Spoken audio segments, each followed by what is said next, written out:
what I'm going to be sharing the concept of Joy Harjo's book, An American Sunrise. We wanted to kind of localize that and keep the idea of sunrise, what I think of as the spirit of the East. How do we write a new world? How do we how do we address this climate crisis, this predicament that we're in, the complexity of our world, and how can we use writing to create this new sunrise? Yeah, so that's kind of where we were coming from with the title. So I'm going to be sharing with you something very personal to me. It's not any of the things that Joy shared with you about the work that I do on campus, but I'm going to be sharing with you the personal work that I do as a writer with my writing teacher named Dina Metzger.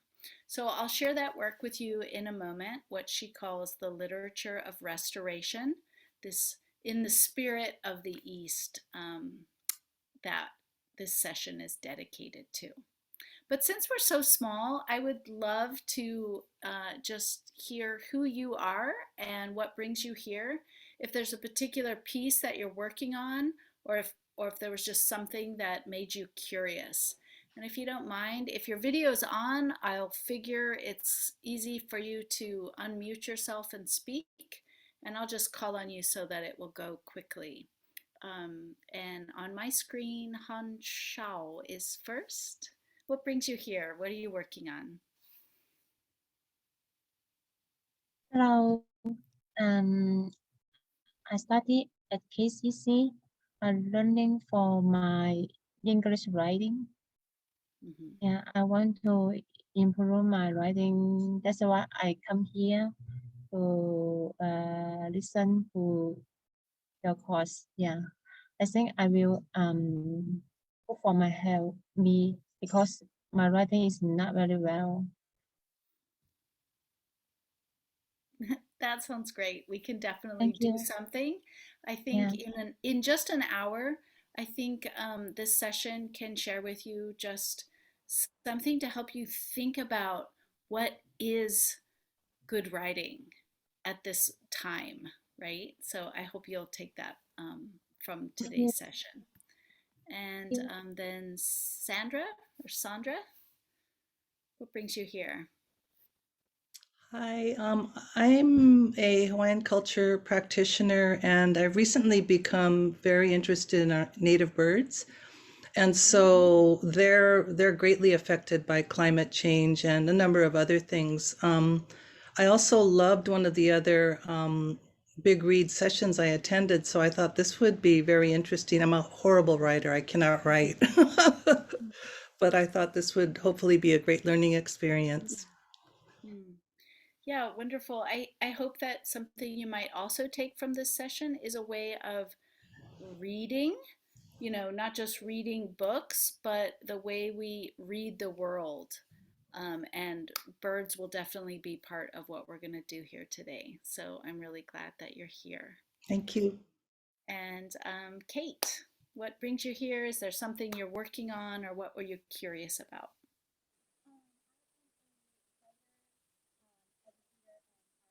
Well, you're not muted, but you're real quiet.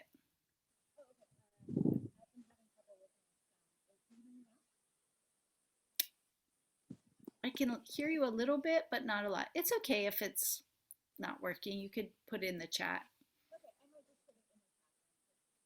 We can almost hear you. I think maybe your microphone is not attached somehow. It's an iPad. Hmm.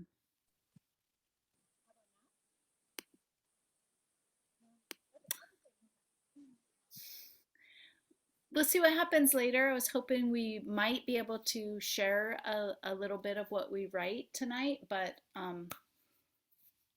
technology. And then Shri, if you, I won't call on you because your video is not on, but if you'd like to put in the chat, maybe what brings you here? Or I'm there you here. are. Oh, you came back. Okay, good. I thought you were signaling like, don't call on me. No, I'd like to talk to you. Yeah, What are you doing? you can call me a novice poem or poetry writer. I like to write poems, in my own way, because I already started writing some poetry about nature. For example, I like also my hobby is photography. So I take pictures of sunset or sunrise because now this session is talking about creating new sunrise. Mm-hmm. I finished writing a short poem about sunset. I was sitting on the front porch of my house one afternoon, and then the sunset was so beautiful. I took a picture, and then I painted the picture. At the same time, I also created a short poem about the sunset that I saw that day or that evening. So I would like to share it with you later. Oh, wonderful. I would love it if you would share your poem at the end. We'll have some Okay, time for sure. sure. Yeah. Yeah. And I also have a poem that I selected by Joy Harjo that we'll close with. So that's wonderful. Any type of writing can be, you can interact with this literature of restoration through any kind of writing. It could be nonfiction, it could be fiction, it could be poetry, it could be essay. Um, Everything is covered here. I I'm also going want to tell you that I wrote one too on the reflections on the pandemic during to, COVID. So I can share that with you as well. okay, great. I was going to share screen just so you could see this. Is my screen sharing, Joy? No, it's not. Okay, well then I won't do that. I will not share screen. Is I the have share screen button? Can you see the share screen button? Because as uh, co-host, you should have the share screen button. yeah, it's having an exclamation point, like it's not Oh, working. So, but hmm. I don't know. But it doesn't really matter. We don't need it. Okay. Because I will put in the chat. Um, I mentioned that what I'm sharing is like a tiny taste of what my writing teacher, Dina Metzger, calls the literature of restoration. And I just wanted to read you the first little bit of this essay that she has shared on the literature of restoration. And I put the link in the chat. You can read it later. You can explore her work. Dina is an elder. She's 85. She lives at the top of Topanga Canyon in California, and I've studied writing with her for about 5 years. So, again, this is sort of my personal work as a writer that I'm sharing. So, the literature of restoration, Dina says, seeks through form and language, content and focus to create and inspire a cultural shift, developing a body of literature that radically seeks the restoration and vitality of the natural world. It is concerned with the climate crisis, environmental destruction, extinction, the factors creating global social chaos, and the ways that Western and other contemporary imperial cultures inadvertently promote these conditions even while the themes may be opposed.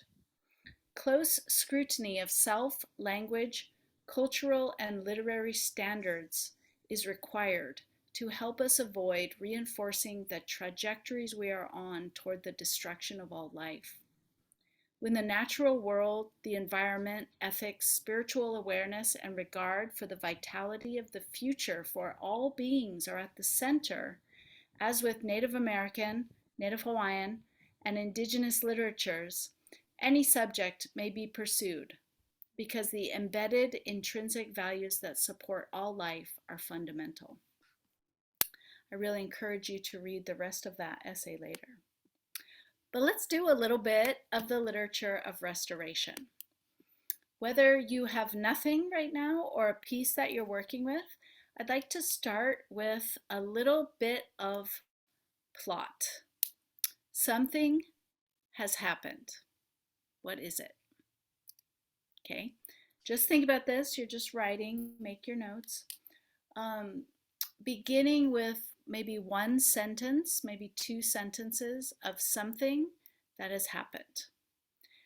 If you have access to your chat and can put a sentence in there, this could be the kind of core action of something that you're already working with, or it could just be something that happened to you today.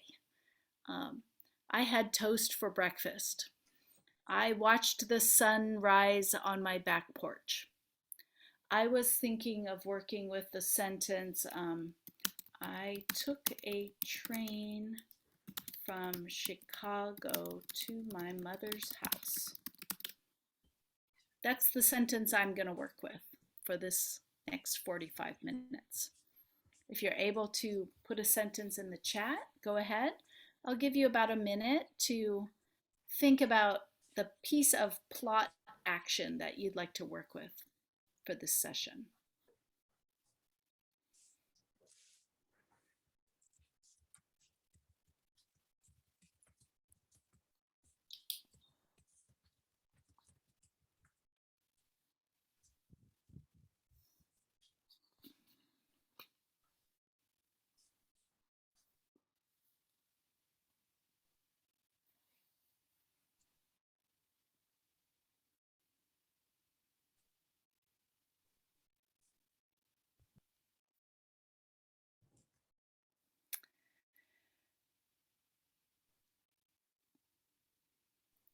These are all beautiful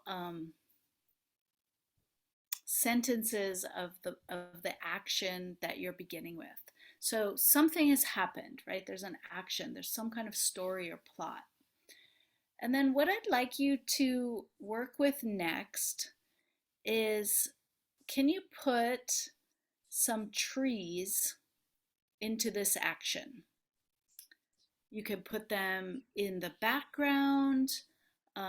They could be trees that you're seeing in the action. Can you write a tree or a plant into your story? Add a tree or a plant to your story.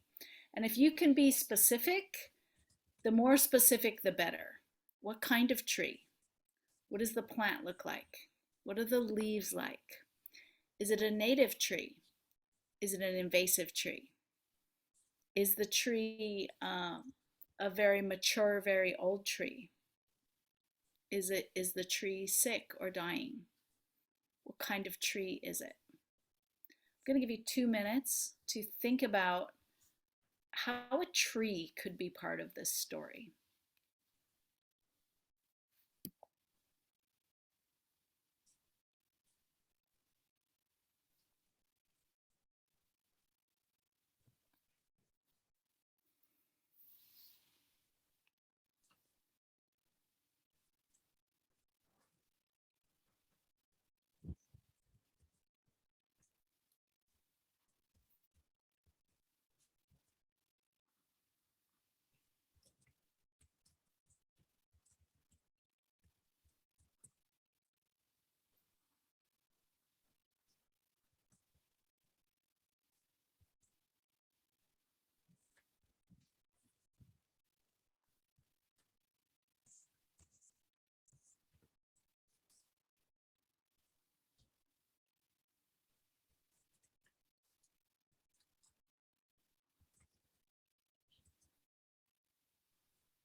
These are wonderful sentences. Um, it's really fun to put them in the chat. You don't have to do that, but it's really cool to see them just adding in a tree. So the next thing that we're going to think about with this piece of writing is what animal could be part of this piece of writing. It could be the sound of a bird, like bird song. What does it sound like? What are you hearing? You can use other senses. It could be an invisible animal like an insect, maybe that you can't quite see. Um, it could be an animal that used to be in this place. I'm going to give you a minute or two to think about how an animal could fit into this story.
Joy, I love that your whole story is about an animal. So there is an animal in your story there. She's just a puppy, but oh my God. Right? Okay, great. These are great. We can come back and share all of this at the end, but I really love how you put them in the chat.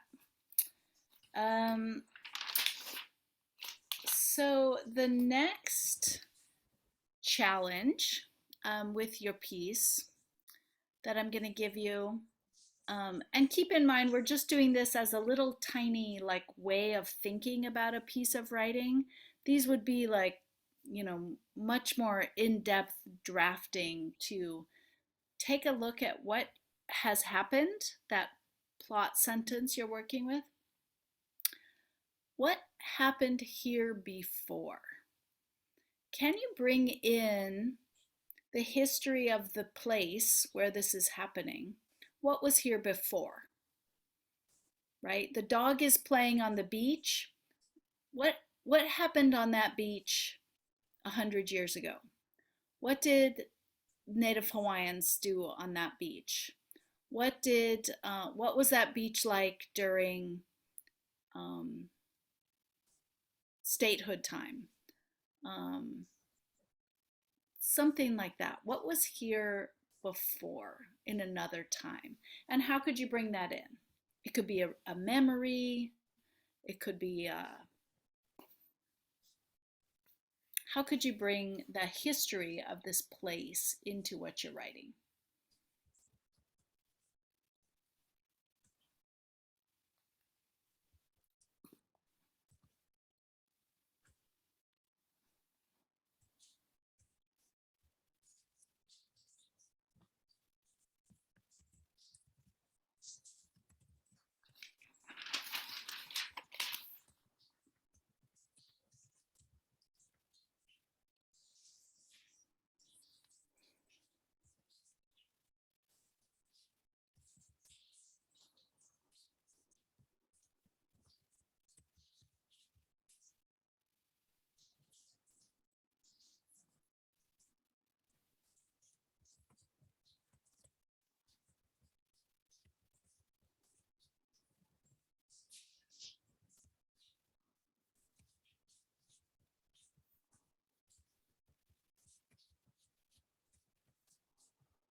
let's stop here for a moment and think about what are we doing here?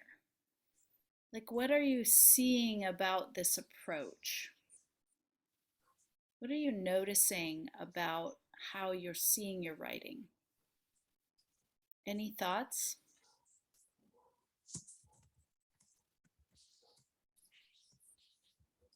You gradually become more imaginative. You imagine how it is and how it was. Mm-hmm. Mm-hmm. Mm-hmm. Although you are not very sure how it was, but you could just imagine. Mm-hmm. Mm-hmm. Yeah, you're opening to other sensory awareness and opening to other times, almost like layering the history of the place and other times and other people onto what you're writing. Yeah, Sandra said it's becoming more substantive. I'm including my senses and history, etc. Yeah, it's like what I notice when I approach my writing this way is it starts out being something about me or me and someone else or I did this or something happened to me and then we're sort of gradually decentering the human world and all of our stuff that we do and we're recentering the natural world and perhaps literally rewriting this natural world by just being open to, even if we're just imagining. I don't know exactly what happened um, on these planes that I passed on the train, but I'm opening my mind to seeing the history that was there. And this makes me curious, right? Then I'm curious, and then I begin to notice, like when I'm going on a walk, well, what kind of tree is that? And I ask someone, and I notice what color the flower was. Or I read the little placard about what used to be there, or I'm curious what was there, right? So by our writing, we're changing the way we kind of imagine and experience a place. Yeah, so those are great insights. I'm going to give you, there's one more challenge that's just kind of interesting. If your writing has the word I in it, just notice that. Sometimes the word I is very appropriate. And I work a lot with students who've been told never to use I. That's not true. In most Western style academic writing. But in this style of writing, just notice if you're using the word I, which is kind of human centric. And also notice if you're using the word it. Are we creating a separation or some type of other? Um, if a tree is an it, how can we take that it out of our writing? So that's just something to notice. I'm just throwing that one in. I'd like to give you a few minutes to look at your piece of writing as a whole. I'd like to give you like 10 minutes because you've carved out this space for yourself to write. So maybe just stop, get a new sheet of paper, start from the beginning, take these ideas, and see what you can just free write in 10 minutes.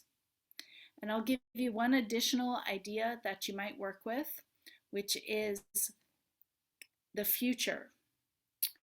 What will climate change do to this action and this place that you're writing about?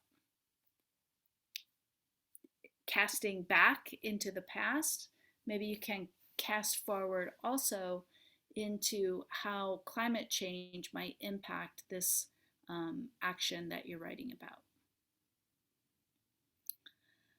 I really hope that you can take, I'm going to give you 9 minutes to write.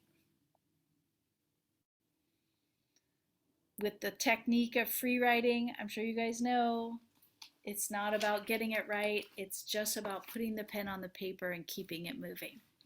Let's go.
Take another minute.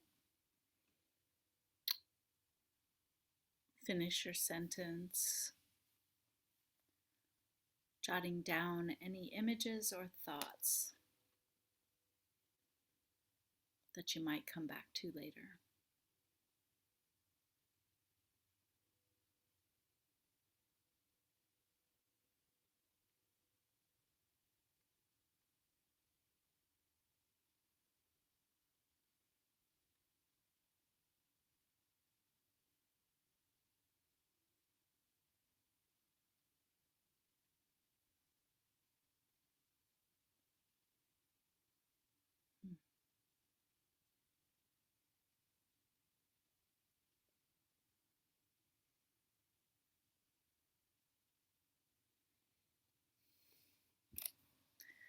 These are really interesting pieces that some of you have posted in the chat.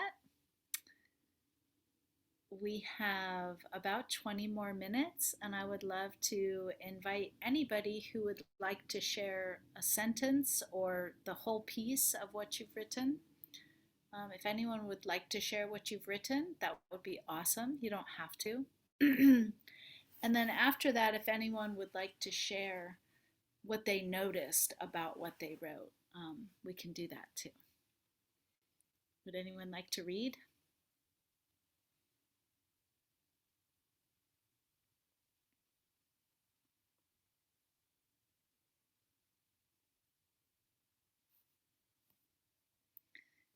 Kate, you want to try your microphone again? Yeah, how can you hear me now? Totally. Phone instead of my iPad. Oh, and so as a quick introduction, I am an artist and an educator, and I'm working on writing some poetry myself. One of the ways that I like to teach is, oh, and my daughter's here too. She's also writing. She's doing imaginative fiction. Did you want to share? It's actually the same sort of prompts is trying to incorporate the natural world and an awareness of it. So I'll just read what I wrote. We walk through the park, once a home, once a common land, once the ocean, now gradually returning to the sea. Slippers in the Naupaka, we choose north or south. It has been a month since I last came here with my mother. Nothing has changed except she's gotten a year older. A dead pufferfish, inflated like a beach ball, rolls around in the surf. How many have I found on our walks? Why? What used to wash ashore here 50 years ago? 100. What footprints were in the sand? Mm. Mm. Wow, amazing. The puffer fish is very powerful. Yeah, and it's interesting because until you said include an animal in the story, I'd forgotten, because it's kind of become a common occurrence down at Kailua Beach to see dead pufferfish. And when you said that, I realized that that's really disturbing that would be something not really memorable about a day. That is just like, oh, it's another dead pufferfish. And what does that mean? And so. I've never Yeah. seen a dead puffer fish. I mean, I live in town, so this might be like really a Kailua thing, Yeah, that's a really not time, powerful. but a couple this year Mm-hmm. now. So now I'm really, disturbed. Because it's something that kind of exists that, I'm walking with my mom, we're, getting our steps in and we're having these intense conversations that I'm not, fully processing the surroundings because we're sharing. Oh, dead puffer fish. Then you Put it in there in the writing. Beautiful. That's wonderful. Would your daughter like to read? what you wrote, sweetie. It's okay that you can write. Okay, she's being shy. Awesome. No problem. Anybody else?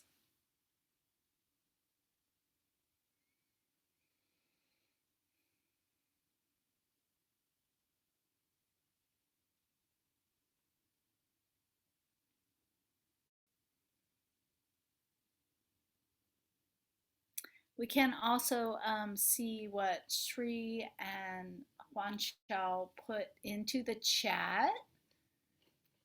So I'm going to choose a sentence or two from what they've selected. Juan Chao wrote,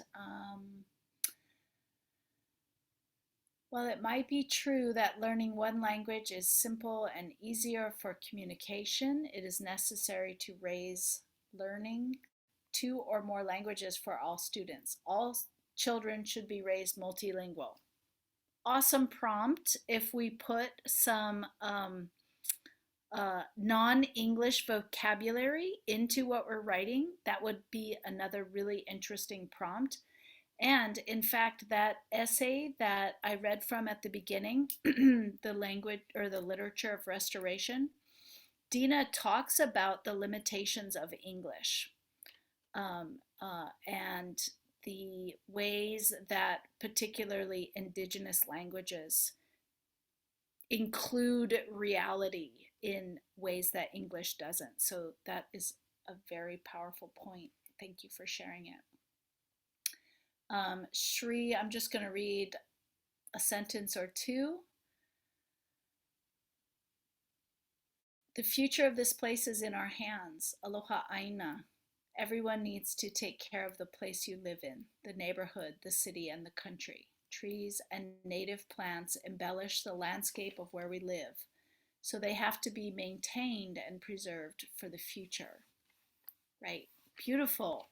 Right? So including these trees, and when you begin to notice the trees and the native plants, actually about 90% of what we're looking at most of the time in Hawaii is not a native plant to Hawaii, which doesn't make them bad plants.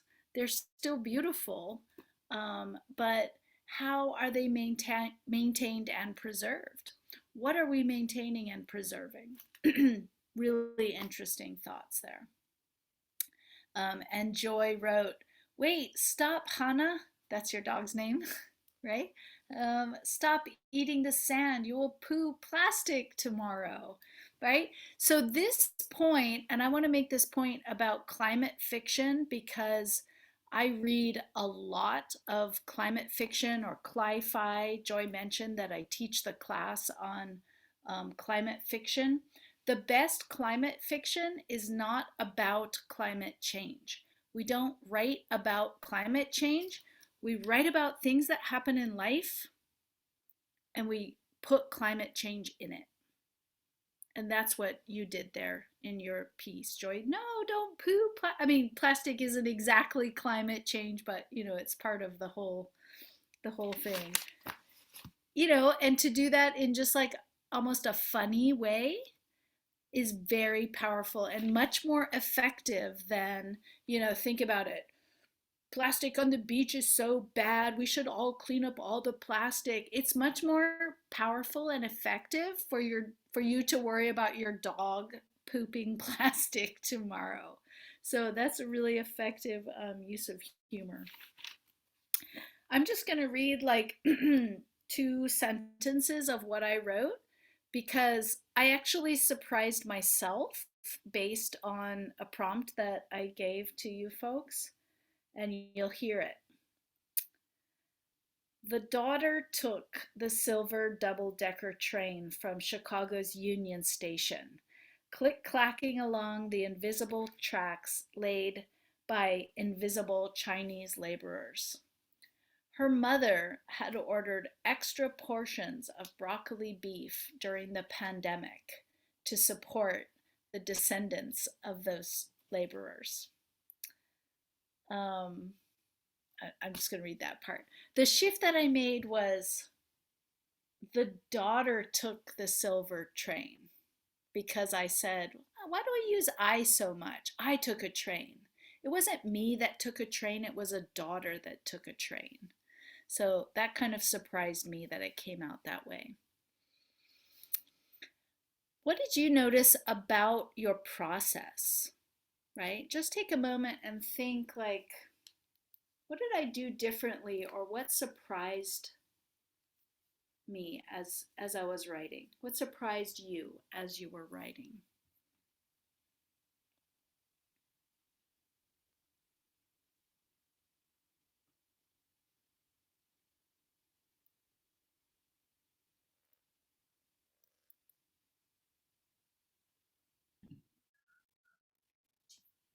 I I realized that I didn't know very much about climate change. I wasn't really aware of what could happen. I mean, I'm thinking that weather patterns will change, will be affected adversely here in Hawaii, but I wasn't sure how and what. And I felt, oh, I really need to learn more about what could happen and then what would happen to our flora and fauna in our islands. Mm-hmm. Yeah, when we're looking at climate change globally, it's so complicated, it's so overwhelming.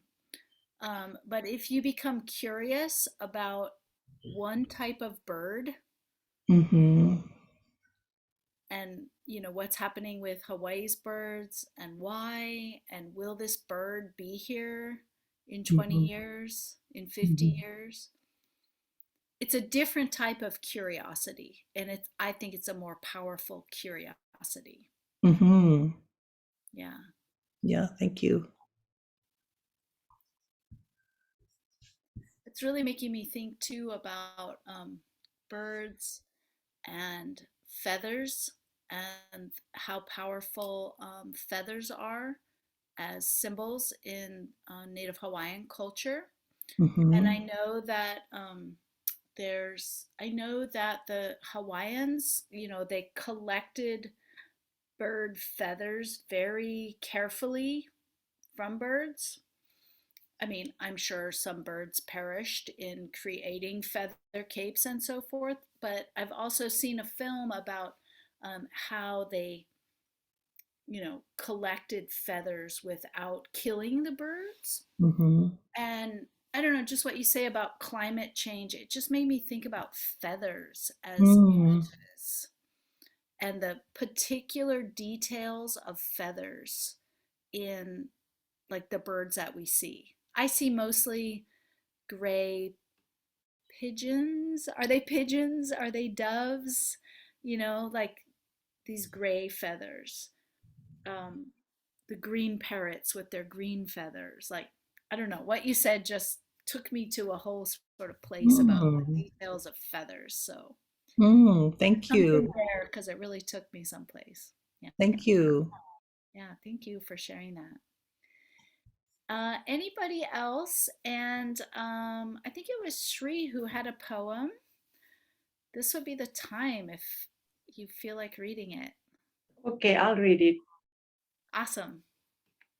I titled it Sunset Love. Hues of tinted gold flushed the sky with deep orange, violet, and dark blue. White and yellow streaks painted the evening canvas with some shades of gray. Tabebuya dark, graceful among the colors, Kukulu sunset. That's it.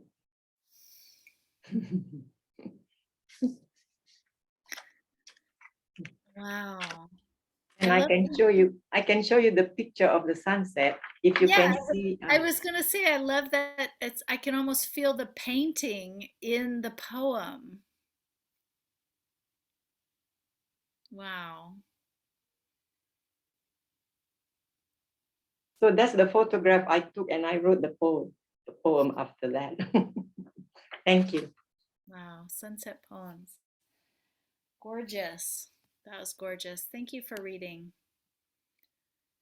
Um, Joy says it's quite easy to use simple things, everyday actions or items as a starting point for writing, right? And the writing, it doesn't have to be about the writing. It doesn't matter if it's a signed paper or a published poem. It's just fun. And what Dina argues with, not argues, but what Dina would say with the literature of restoration, Dina would say this type of noticing actually restores the natural world in a spiritual way. By writing and noticing these details, we rewrite the natural world into being. That's what Dina would say. I wanted to close with this amazing poem by Joy Harjo The whole Big Read series was inspired by Joy Harjo's book, An American Sunrise. And this poem is not from An American Sunrise, but it's exactly about what we're talking about today. Put the link in the chat for you. Please look the poem up later. It's called Remember. Remember the sky that you were born under. Know each of the stars' stories. Remember the moon. Know who she is. Remember the sun's birth at dawn. That is the strongest point of time. Remember sundown and the giving away to night. Remember your birth, how your mother struggled to give you form and breath. You are evidence of her life and her mother's and hers. Remember your father. He is your life also. Remember the earth whose skin you are. Red earth, black earth, yellow earth, white earth, brown earth. We are earth. Remember the plants, trees, animal life who all have their tribes, their families, their histories too. Talk to them. Listen to them. They are alive poems. Remember the wind. Remember her voice. She knows the origin of this universe. Remember you are all people and all people are you. Remember you are this universe and this universe is you. Remember all is in motion, is growing, is you. Remember language comes from this. Remember the dance language is, that life is. Remember. Joy Harjo.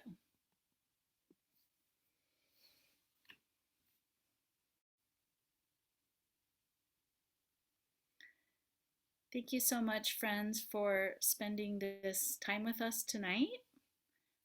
If anyone has any closing thoughts or questions, we'll end the recording, and I'm happy to hang out for a minute if you have any questions about writing or poetry or reading or courses. Joy is asking if you would like to pick up a copy of Joy Harjo's amazing book of poetry, An American Sunrise. The details are there. And if you are a KCC student, submit your writing and you get 2 free movie tickets. How cool is that? Thank you so much. We really had such a good time, everyone, right? Like writing is so easy. Krista makes it so easy.